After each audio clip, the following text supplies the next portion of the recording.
So internal family systems, which we call IFS for short, um, is just that. It was created by Dr. Richard Schwartz back in the 80s.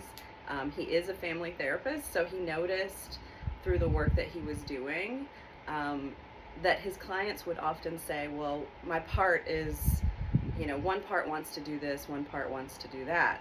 He began noticing this theme of that happening with his clients, so he started doing a little research on that. And so the tenet of IFS is that we kind of all have a system within us. Our mind is not a monolith. We have a lot of sub personalities.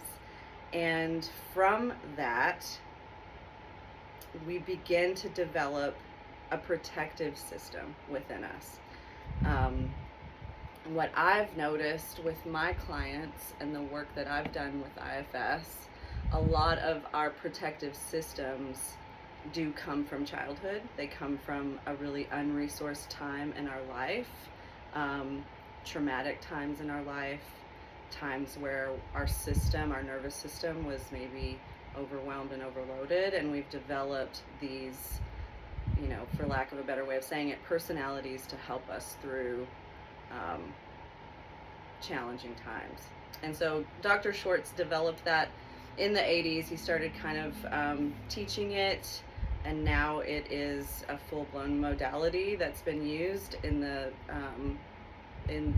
therapeutic realm. It's relatively new, based on the fact that it's just began evolving in the late 80s. So in the grand scheme of therapy, it's a little bit of a newer modality, but it is beginning to really take shape. And so a lot more research. It's much more well researched now than it has been, and it's got a really unique and interesting future. And for me, it it goes well with all the other work that I was already doing. So it's a modality that can fit really well with many other techniques that you use.